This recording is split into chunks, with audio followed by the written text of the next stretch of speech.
lovely people, are you still there? Are you still there? I know. Okay, well, let's see if we can get through this. Let's just wrap up this analysis of, Kant's analysis of the goodwill and acting from duty, and then we'll be done with this module. So let's start putting all these pieces together, because again, what's the goal of all this? All this goal has been trying to figure out, what is this goodwill? What is a goodwill? What is the will? What makes it good? All right, well, we can start putting these pieces together, because as we've seen, the will itself is our capacity to act according to maxims. And so the goodwill must act according to maxims in the right way. That's kind of where this has been building up. We've been seeing a lot of the wrong way, but we got to figure out what's the right way. And we have seen that acting in the right way he's saying it's not about consequences. It's not about the outcomes, because outcomes and consequences produce conditional goods. And what we want is something unconditionally good, like the goodwill, he says. This thing that's good without, limitations. So Kant says that the goodwill, the right way to act according to maxims, can be found by considering our notions of duty. Remember, this was the commonsensical idea of that. Let's think about our duties and what it means to act according to duty, and we can start to unravel what the goodwill looks like here. And so what the example of the shopkeeper showed us is that it's not enough. Remember, that was the point. It's not enough that our maxims conform to duty. It's not enough that we're just doing the right thing, because we can, as we've seen now with the shopkeeper example especially, we can do the right thing, but for the wrong reasons.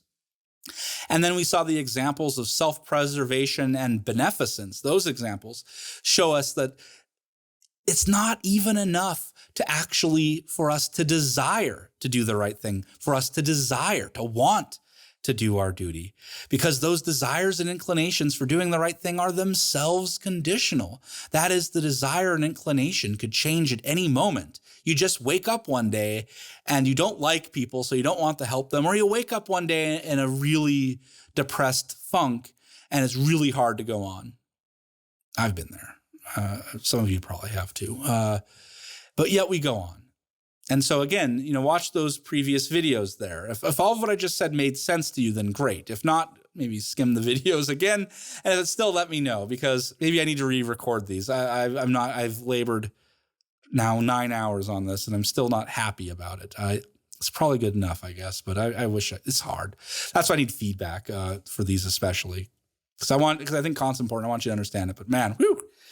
Anyway, review over. Let's go to the new material now, because this point now, Kant is finally ready to put together his argument for what the goodwill actually involves. Why is it good? Now, he thinks his argument, again, as I mentioned already, is going to be based on our common sense notions about duty.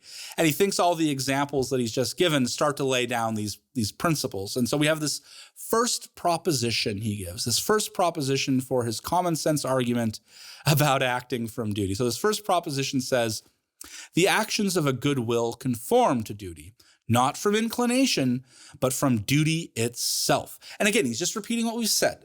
This sounds fancy pants, but it's actually repeating points we've already talked about in the previous videos. Because again, in all those examples, yes, the person is conforming to duty. But if you conform to duty based on desire, inclination, he says there, inclination, appetites, he says that is not doing the duty for the right reasons. If you're acting out of an inclination, desire, of appetite, again, that's what all those examples were about, right? Sets the prices. She sets them for prudence. You love your life. You do your duty of life because you love your life. That's an inclination. You're kind to other people because you get the warm fuzzies. Those warm fuzzies are still a desire and an inclination. Those are not the right reasons, because the goodwill is going to do these not for desire or inclination, but because it's duty. That's what he's saying. From duty itself is why you're doing it. That's what he means by acting from duty itself. And again, he thinks this is commonsensical. He thinks we really understand you do the right thing because it's the right thing, not because of it feels good or whatever. You're doing it not to get something out of it. You're doing it because it's your duty. It's the right thing to do. And that this good will then is doing something, he says, unconditionally good. It can't depend on subjective things like emotions, desires, and inclinations. Those subjective emotional desires and inclinations, they're subjective. They're conditional because they could change, and then you would violate your duty. But if you're doing it because it's your duty, that doesn't change. You see the difference? Emotions, desires change, but your duty is still your duty. And if you're doing it because of that, you're going to keep on doing it. Anyway, so that's the first proposition. You're doing your duty because it's your duty, not because of an inclination or a reward or whatever. Now for the second proposition. The second proposition says actions done from duty have their moral worth, not from any purpose set by inclination motivating the agent, but from the maxim from which they are done. So now what here's Kant is saying, this is kind of interesting because this is kind of familiar as well, is what he's saying is this distinction between the material and the form of a maxim. We can throw it up there. Remember, the material, the maxim are A and P. That's the action and the purpose for the, that we've talked about. But in the form, meanwhile, is doing A for the sake of P. So we have the material and the form we can see there. And now what we've seen Kant keep on saying, especially with all these examples, is that the goodness of a maxim does not come from the material. That is A and P. It's not, the goodness of your action is not based on the action itself. That's conditional. It's not based on the purpose or the P, the reason you're doing it. Because A and P could very well conform with duty, but they could be conditional for all the reasons we've seen now. So there's something, again, missing. But if we've cut out the material, the A and the P, well, what's left? Kant says it's the form of the maxim is left. Do A for the sake of P.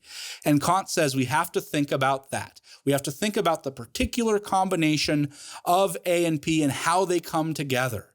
That's where morality is going to lie. So in the second proposition, I'll throw it back up there, when Kant says that actions get their moral worth from the maxim, what he means is that they get the moral worth from the form of the maxim. Because he's explicitly said the purpose, which I've been calling P, does not give the action moral value. Instead, we have to look to the form, the shape of the maxim. Again, that combination of A and P, how do they come together? And according to Kant, this combination has to come together in a special way. It's going to have a kind of harmony is going to be produced, which we'll see. Anyway, on to the third proposition now, which says actions done from duty are actions done from respect for the moral law. Oh, something new. The goodwill, acting from duty. Well, what does that mean? It's done out of respect or from respect for the moral law. Ooh, so now we're getting somewhere. Says, what does it mean to act from duty? Well, he says acting from duty is based on this idea of respect for the moral law. And respect here, according to Kant, you can go back to the text. I won't. We've done enough, I think. But respect here means recognizing that this duty is a law for you. That, if you are respecting your duty, you're respecting the law. When you see this duty as itself being a law for you, this duty isn't something subjective. It's more than that. This duty isn't just some subjective thing you're doing. This duty is a law for you. And respecting the law means that you know this is a law that you must submit yourself to and obey. And you must submit yourself to it regardless of your desires, inclinations, and appetites. Again, that's what respect is for Kant. Respect means seeing that this thing is a duty. This thing is a duty because it's like a law for you. And because it's like a law, the moral law, you submit yourself to it and you will obey it regardless of what your desires, inclinations, and appetites say. So we can use the examples here, because think about that person who hates their life, but they do their duty and protect their life. They preserve their life. So again, that person submits themselves to the moral law of self-preservation because they see self-preservation as a duty that they must do no matter how they feel about it. So that person acts from a duty because they're acting out of respect for that moral law. Or think about the person who absolutely hates other people, but that person still does their duty of beneficence and kindness to others. Yes, this person then who hates people but still is kind and helps, and that person has submitted themselves to the moral law of beneficence because they see beneficence as a duty that they just simply must do, no matter how they feel about it. So that person acts from duty because they act out of respect for that moral law. In all these cases, now we can see that acting from duty means that your incentives are not based on inclination, desire, and appetite. You simply act because it's the moral law. And the moral law is the right thing to do. There is no inclination involved at all, because inclinations can change as your mood and emotions and desires and appetites change. No, you're acting because it's the moral law, something you're submitting to. And again, the moral law is something that's not going to change like that, says Kant. And so now Kant can put this all together into his commonsensical conclusion that a good will is a will whose actions conform with duty, not from inclination, but from respect for the moral law. Again, he's just putting these three propositions together. The first proposition says the good will acts from duty itself. The third proposition says acting from duty itself is done from respect for the moral law. So you put those two together, the first and the third together, says that the good will acts from respect for the moral law.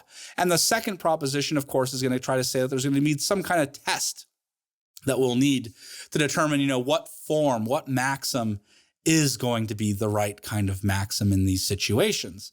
And so now, again, Kant has just put that all together with that conclusion. But now we want to know, what's the test, dude?